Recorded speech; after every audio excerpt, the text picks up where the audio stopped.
Y'all know what's up, man. It's your boy, Dr. King Carter, and I'm here with Dirty Glove Bastards. And I just jumped out the porch, you feel me? Let's go. You my brother, right or wrong, you know I got your back. Look where we at, look where we came from, ain't no turning back. I got. All right, today we got King Carter off the porch with us today. Yep. How you feeling today, family? Feel good. For sure, You know, man. little tired, running around. From all that boss moving, you know what I'm saying? Finally got you on the porch, though. Yeah. Long overdue, man. Yeah. I wish I had this when I was rapping. You know what I'm saying? Man. Probably But it's would help here me a now. little bit. Yeah. So tell us, what you out here working on in Atlanta? Man, a lot. Just putting together some moves. I got some things going. Me and my brother, Holiday, DJ Holiday, got some moves we got going. And I'm doing some other stuff with a couple of my artists. So, you know, For sure. yeah, just working. For sure, man. Just working. But definitely down here right now, rocking with y'all on Nothing Else Matter. You what I'm already saying? know it. So how often would you say you be out here in Atlanta? This for real, this like my second home. So Yeah. I'll be here like probably 2-3 times a month. You know what I'm saying? So For I'm sure here. that. And how would you compare Atlanta to back home in North Carolina? More successful black people in Atlanta. So how would you take that versus seeing that not much of it in North Carolina? North Carolina getting there, it's growing. You know what I'm saying? So we done had some success stories now. So you see more and more people, more of the color being successful there. So That's fine. yeah, but Atlanta is like everybody here doing something. You know what I'm Yeah. saying? It's a lot of people that's making major moves. You know what I'm saying? And I love it. That's dope. So for those who wouldn't know, what's Yeah. life like back at home in the west side of Charlotte, North Carolina? West side, the hood. You know what I'm saying? Yeah. I'm from the west. The wild, wild west is what we call it. You know what I'm saying? That's exactly where I'm from Westchester to be exact. Exit 34, Freedom Drive. You know, that's what I rep, and I love it. But it's sure. the hood. It's just like any other hood, regular hood shit. But you know, I'm one of them dudes that made it about it though. For sure that. So how would you describe your childhood growing up? My childhood was fun. You know what I'm saying? My childhood was fun. It was crazy. Ran around, did a lot of crazy shit. Made a lot of money as a youngin. I jumped out the porch early, man. I had my son when I was 15 years old, so I turned into a grown man early. Yeah. It was crazy though. It was crazy. Got a lot of war stories I could tell. Yeah. But none of that shit matter. You know what I'm saying? Yeah. For real. Shit that matters is that I made it up out of there, jumped over all those obstacles, and just All of it. persevered and making something of myself right now. For sure. So to be more specific, when would you say you jumped off the porch? Jumped off the porch in which way? When would you say you've seen life for what life is for itself? I jumped out the porch early. I probably was like 13 when I jumped out the porch. Yeah. 12, 13. You know what I'm saying? I was out here hustling, doing a whole bunch of different shit. I was like, I ain't really have nothing. So I was doing all kind of crazy shit to get money as a jit. You know what I'm saying? I was 12, 13, and I realized I was a lot smarter than my peers. So I used to sell like fake weed to them. Yeah. Yeah, so like it started like I used to go cut grass to try to get me some shit because I couldn't get no shoes. I couldn't get no Jordans, no Nikes, no nothing. Like my mama couldn't afford it. Yeah. So real young age, I jumped out the porch. I used borrowed my neighbor's lawnmower, went around cutting grass, made a couple of dollars, realized that, man, it's still not enough money. I gave my mama most of it. Dug up under the lawnmower, and I seen that the grass up under it was bricked up like some Reggie, like some regular weed. Yeah. Broke that off and started selling it to my peers like it was real weed. Went Yeah. bought real weed and started mixing it on top of the fake weed and selling it. And I made a lot of money as a kid, you know what I'm saying, doing that type of shit. So that's when I jumped out the porch with my like hustling and shit and realized that like, hey, I'm a little bit different. I'm gonna try to go get it any type of way I can. I'm gonna use whatever I got, you know what I'm that's saying, hard. to try to make something out of it. That's real. So when would you say you noticed, because hustling like a formula, like a science to it. So when would you say you realized hustling for what it was, or like getting money for what it was, or just like, you know what I'm saying, putting forth effort for what it was to get outcome? I realized then when you know, like you got to figure out different ways to cut corners in order to, you know what I'm saying, try to get to the next level. It ain't nothing that you stay in, but it's something that you do to try to get you to the next level. I always understood it was always about leveling up, and everything that you're doing is really stepping stones to get you to the next level. So that's my mentality. So it's been hustle, next level, hustle, next level, and just keep going. Sure. So what would you say is the biggest life lesson you learned growing up? Believe in yourself.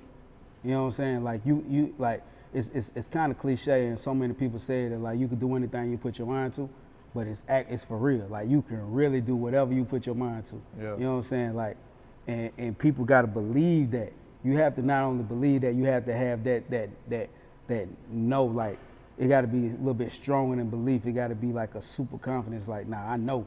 You know what I'm saying? Like I know I can do this. Like I know I can. I'm like right now, with my new project with Social Currency Enterprises, I know I'm gonna take these artists to another level. You know what I'm saying? With South Coast Music Group, I knew what we could do. You know what I'm saying? And it's like, that's the biggest life lesson I ever learned, is just that confidence and that self-awareness that you could do whatever you want to do. No, that's real. So with that being said, what would you say is the biggest obstacle you overcame so far in your life? The biggest obstacle is fighting when that doubt do come in, when you do get a no, when you do get turned down. You know what I'm saying? That life is full of those. So, you know, I just never let a win go to my head or like a loss go to my heart.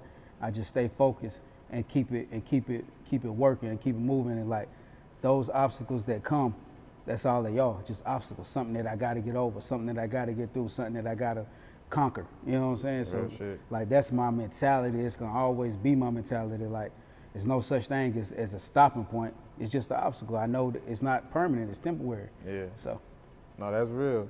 So do you feel that you know all these business plays and you so savvy in the music industry because many people may not know you started out as a rapper yourself? Right.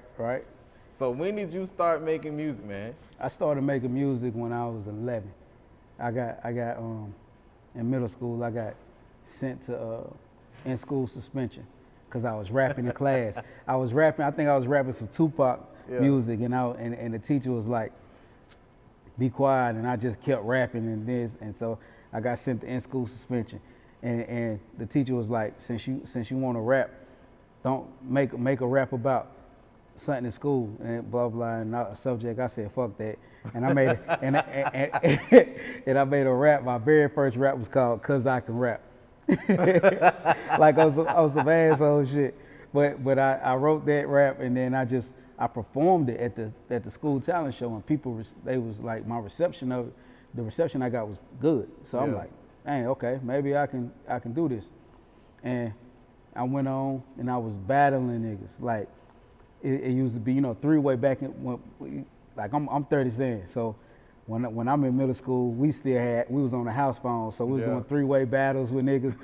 so like it's like a three-way battle competition. Somebody calls somebody, hey, I got this person who can rap, y'all rap against each other. I was doing shit like that, and I did that till I was about 15, and then I got serious for real, and I started rapping, and I signed to like a local record label, Alias Such Records, that was headed by my big brother Avion, AV, rest in peace. He died not too long ago, last year. But you know, that was the beginning of it. For sure. Then I was one of those dudes, like I was rapping. Then I was like always a rapper. Then I went to like the street shit to try to support my rap shit, and then you know what I'm saying. Then I started making more money in the street shit and stopped the rap shit and tried to start signing niggas, and then went back to rapping. And then you know, I'm on the other side of it again. So that was my next question. So when did you turn the switch off and make it seem like, okay, turn off the artistry, let's turn up on the business side? In 2014 is when I made that official, like, man, I ain't rapping no more. I'm done with this shit. You know what I'm saying? Like that. That's when I was like, it ain't it. I had got signed again to another label out of Charlotte, headed by this guy named Richard Demet. Rest in peace. He passed too.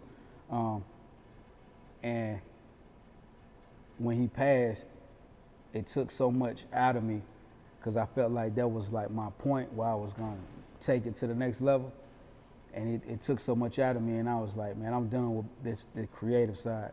But I had a friend, I had a group of friends, they went by a hunting game, and my homeboy Bubba, like my brother, he locked up right now, and Mo, they was like, yo, Money Only Mo, they was like, yo, Carter, you got all these plugs and connections you done made since you've been rapping, like, turn us on to them, blah, blah, this and that. And I was like, all right, cool. So I started turning them on to different plays and making different situations happen.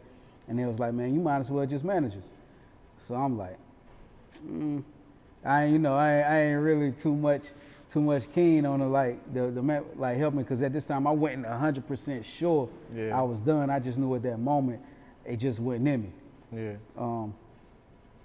I started getting into it, and I ended up becoming their manager. And they was in the streets heavy. Niggas ended up going to jail. But before Mo went to jail, he introduced me to a guy named Baby Jesus, aka DaBaby. You know what I'm saying? And that's how I got into it with him. You know what I'm saying? That was the beginning of it. That's crazy as hell. Yeah. So let's take it back a little bit, you know what I'm saying, step further, right? Yeah. So tell us how you met Arnold and you two came up with South Coast Music Group. All right, so I knew who Arnold was just through like hearing his name in the industry. And everybody was like, yo, you want to be on the radio, you want to do this is who you got to go through. And I met one of his partners, Craig Martin. I already knew him from just being out. And so like I was like the only guy that was independent that was getting radio play in Charlotte. So eventually I had to cross paths with him because he was the head guy in radio. So we just crossing paths. We'll cross paths in Charlotte, but then we end up crossing paths in another city somewhere. I think I seen him in Delaware. Then I seen him in New York. Then I seen him in like Virginia somewhere. And then we finally ran into each other in Miami. And I'm like, yo, Arnold, you're a gatekeeper. Like you can really help the movement in Charlotte. Like I think you should start a label. You know what I'm saying? And he was like, start a label. He was like, yeah. He was like, you asking me basically, am I gonna be the artist? And I'm like, well, I mean, I can be, you know what I'm saying? But in my heart, I'm really like, damn, I really don't want to be. But he like, so you know, talk to me, tell me what you want to do, blah, blah, this and that. So I'm like, man, let's just start a label. I could do more like the Birdman type of thing. I rap when I want to, but let me, you know what I'm saying, I run it. So he was like, all right, Carter, just come to the office. I'll be back in town next week. So we chopped it up, we talked for a while. And I was like, man, we need to just, you know, telling him my vision of what I seen him being and us being together. And you know what I'm saying, as far as a label. You know, for the longest time, he was like, all right, he was spinning me, but I was so consistent and persistent that he couldn't really turn me, you know what I'm saying, he couldn't deny me. So not aggravating, but just consistent and persistent with like what I'm trying to do and what I know he can do in the power of what we can build in the Carolinas.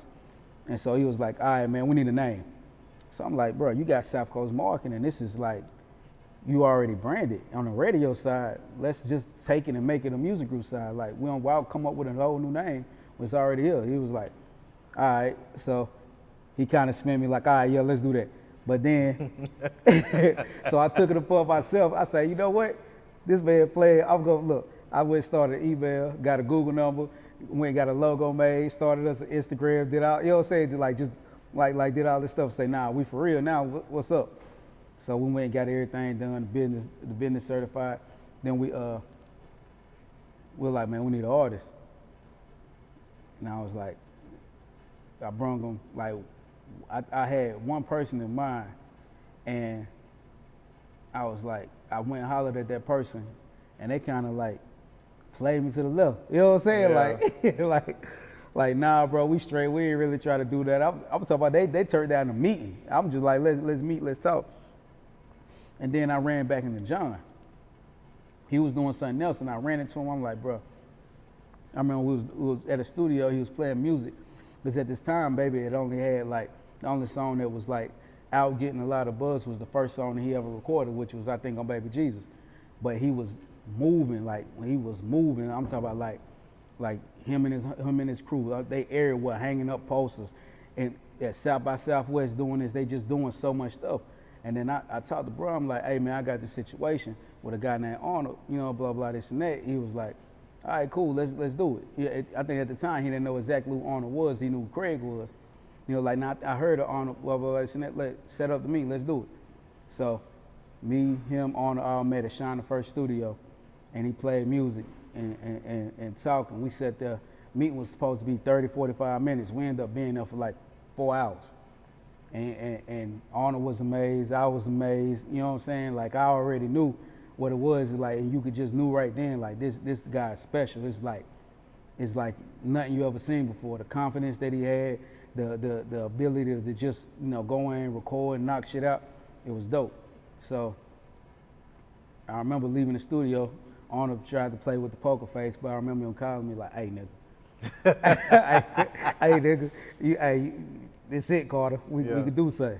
And we just hit the ground running. You know what I'm saying? So straight up, just hit the ground running. We got the deal done, hit the ground running. Yeah, I ain't looked back since. You know what I'm saying? God is good. God is good. So with that being said and known, what was it speaking for you and Arnold that amazed y'all about Baby? Just him. For real. Like, it's a difference. Like, he got something that you can't teach. It's like, he's a superstar, mega star. Like, it's something in him that nobody can never take from him. And, you know what I'm saying? And nobody can ever duplicate either. You know what I'm saying? So, like, with him, it was just like, you felt it, you knew it.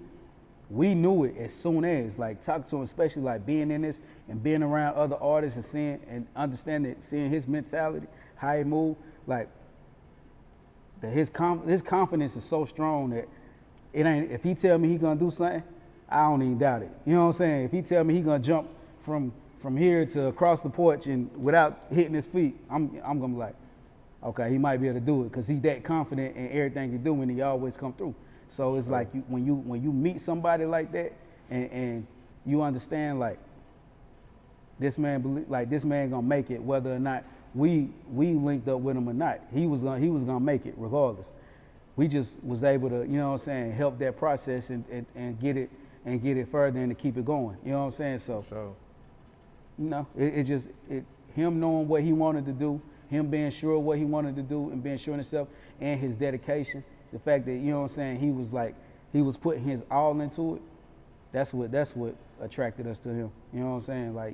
Like Baby is a GOAT. And he, like if it was a hip hop Hall of Fame and for him to be inducted to later on in life, he's gonna be a first round, you know what I'm saying, first round candidate for that. No doubt. All right. So with that being said, right, what did you and Arnold feel that Baby was missing that y'all feel that y'all can add to the situation? Just it wasn't about feeling like what he was missing. It was like it wasn't that he was missing nothing. Like I said, he was gonna go with or without us. It was about what we can add to it though. You know what I'm saying? Just in addition, being able to add certain business aspects, being able to add that know-how. I was fully like my life for 3-4 years was dedicated strictly to Baby Jesus, DaBaby, making sure that, you know what I'm saying, he had everything that he needed to be the best artist that he could be. You know what I'm saying? And Arnold was working the business side, making sure that we was doing everything that we could do on the, you know what I'm saying, being in every place that we could be and making sure that shit went right. So, you know what I'm saying, it wasn't about that, it was just about adding in people that work hard as him, you know what I'm saying, and got the same common goal of showing the world that this is a superstar. So he made us believe like that, let's make the world believe like that. That's dope. And I feel like you touched on an important subject when it comes to having business partnership in the music industry. Right. You gotta have artists who got the work ethic like Baby is. Right. Like you described, you know what I'm saying? Right. So how important is it to have a strong work ethic as an artist, you feel? Man, and talk about Baby's work ethic as well. Man, give me the hardest work. Like right now, I would rather have the hardest working artist than the most talented artist. Talent don't really, this game ain't really about talent, it's about what you can do with your talent. Yeah. You know what I'm saying? And what you do with it is how you work with it. You know what I'm saying? Your talent is God's gift to you, but your gift back to God is what you do with that talent. And we stand on that. You know what I'm saying? So like you gotta have that work ethic. Like I don't watch Baby. Like I thought I was the hardest working nigga I ever met. For real. Like I thought I was the hardest working person I know. My own self. Yeah. Linking with him showed me that it's somebody that can work harder, because not only does he have to be all these places that we have to be together, but he has to perform. He has to go in front of the camera. He has to be everywhere. He has to put on this and like he never gets drained. He never kick out of gear. Or when he does, it's like you won't be able to tell. So, you know what I'm saying? Like you gotta have any artist that I'm rocking with, if you don't work, I'm probably gonna talk a lot of shit to you and end up dropping you. You know what I'm saying? Like you gotta work. You gotta work. You know what I'm saying? Some artists you can't work in spurts. You gotta work. The biggest thing about having a great work ethic is you gotta be able to work through the times that feel like the work is not amounting to nothing. You have to, like, when you feel like you bumping your head on the ceiling, or you feel like ain't nothing happening and nothing changing, or you feel like it's not no progression, you have to be able to say fuck it and have that same energy that you had when you did see progression, or when you thought it was gonna be progression, and you have to be able to work through those times. That's what Baby did. That's the difference between him and a lot of artists, because it's when if the phone wasn't ringing for shows or features or whatever, it didn't matter. He just worked through it and turned up anyway. You know what I'm saying? And worked like he was doing it, like that was happening. And that, like, that's what I want. That's what any artist, that if you want this shit, you gotta be able to dedicate yourself to it. This not no, oh man, I don't feel like it, or oh man, I'm gonna do this.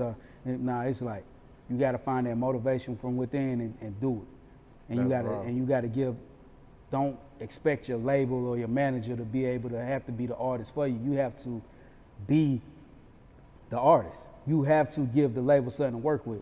A label, like your job, like if it's a scale from 1 to 10, as an artist, you should be able to get yourself to 5, and the label should have to help you get to 10, and that's it. But so many artists are coming in complaining about not going nowhere, people don't support them, but they're not even doing what they need to do to get to 5. They stuck in titling between a 2 and a 3. You know what I'm saying? But you got to get to that 5 on your own. Figure it out. It's no blueprint. Every artist is not gonna get on the same. It's no formula. It's no rules to this shit. You can do whatever you want to do, and you can get in the game however you feel like you get in the game. You have to figure it out though. Number one skill set in this business is being able to figure it out. So, for sure. Especially like after we went through last year with a pandemic. Man, you got. I started a brand new label in the middle of a pandemic. Yeah. You know what I'm saying, and establish a hometown, a big hometown following for that label right now, and we about to take it this year. Right now, since we got a pandemic, we about to take it to a whole nother level where I'm gonna show y'all exactly what it is. But it's only because me and my team and God gave us the ideas, and me and my team execute the ideas. And we figure it out. You know what I'm saying? Like that's all it's about. You gotta have a strong team though. You gotta have a strong team. So with that being said, talk to us about the inspiration behind Social Currency Enterprises. So Social Currency is a label that I wanted to do outside of South Coast Music Group that was more focused on taking artists that didn't have such big followings, or artists that I felt like were superstars but might be actually missing something, or just haven't came around to what that is yet, you know what I'm saying, or developed into being superstars quite yet. But it's all superstar potential. So it's being able to take that potential, taking artists that are coachable and want to learn and want to grow and want to be better, and bringing them into a space where it's like, I can be a superstar, showing them how that belief system, that belief can be what takes you to that next level. So Social Currency is based on that. Those type of principles are like, it don't matter if you got 100 followers. If you got the work ethic, and if you got a good talent, then we're gonna put everything else together and show you how to do everything else, and grow you. And so far, that's what's been happening. You know what I'm saying? Like we've been building. I was able to, take that idea to Empire and partner with them, and they loved it. You know what I'm saying? So, and that's what we're doing. We know, me personally, I know it's a process when you're building art. It's a 2-year process at the minimum. You know what I'm saying? So sometimes you get lucky and, you know what I'm saying, get somebody going 6-7 months or to a year, but most of the time, you know what I'm saying, like it's a 2-year process on building an artist. and I'm willing to go in for that long haul. You know what I'm saying? This is a game of patience, consistency, persistency, and just working. You know what I'm saying? Just that's all it is. That's real.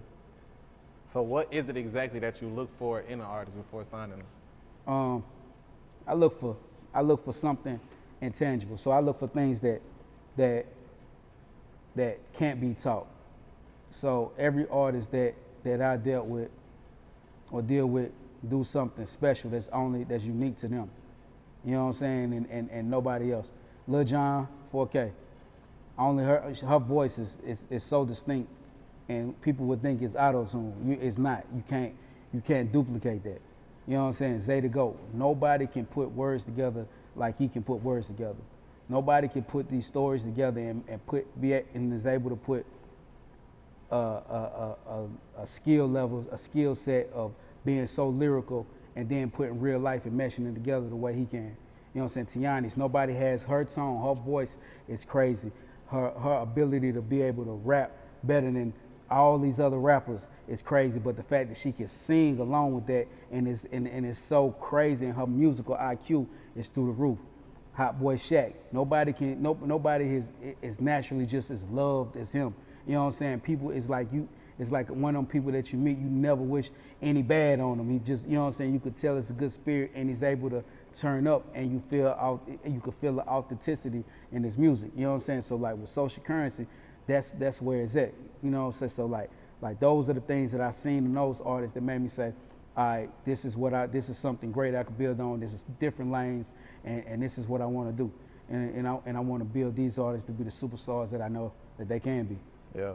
I think the realest shit about all this is, all these artists are from North Carolina. Right. So you didn't look for no other where else, you know what I'm saying? You looked in your own hometown and team, you know what I'm saying? Well, you know what? I do because I manage a group that's not from North Carolina. And I also, we got another artist that's on Social Currency that we ain't really made a big announcement about it yet, but he from Atlanta. Ronte Don't Play. He had a lot of buzz on TikTok, and he had that song "I'm Single and I'm Lit." Like he's a star, young kid, and he's special. But we about to get into that, running with that. Ronte Don't Play. But like my group, Fast Cash Boys, I had them up here, C Money and Jizzle. You know what I'm saying? Like them boys is, you know what I'm saying? Them boys is special too. You know what I'm saying? They got that it factor about them. Them stars. And right now just managing, but they stars. I see it all. For sure. So what else are you working on right now? Working on something. Well, actually just closing out this deal with Bojangles. For sure. Yeah, so we doing some marketing stuff with them, some Bojangles plays, which is dope. Working on this project, this Culture Jam project, with it's a project by Kawhi Leonard. With me and a guy named Eshawn, you know what I'm saying? Eshawn from Eshawn Bolden, SVP of A&R over there at Warner. Me and him are working on this project. It's pretty dope. Got some dope acts and dope artists on it. Doing some stuff around that.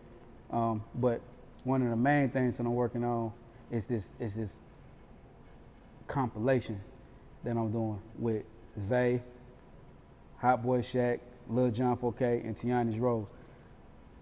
Full House. It's big. We just selected the songs a couple of days ago.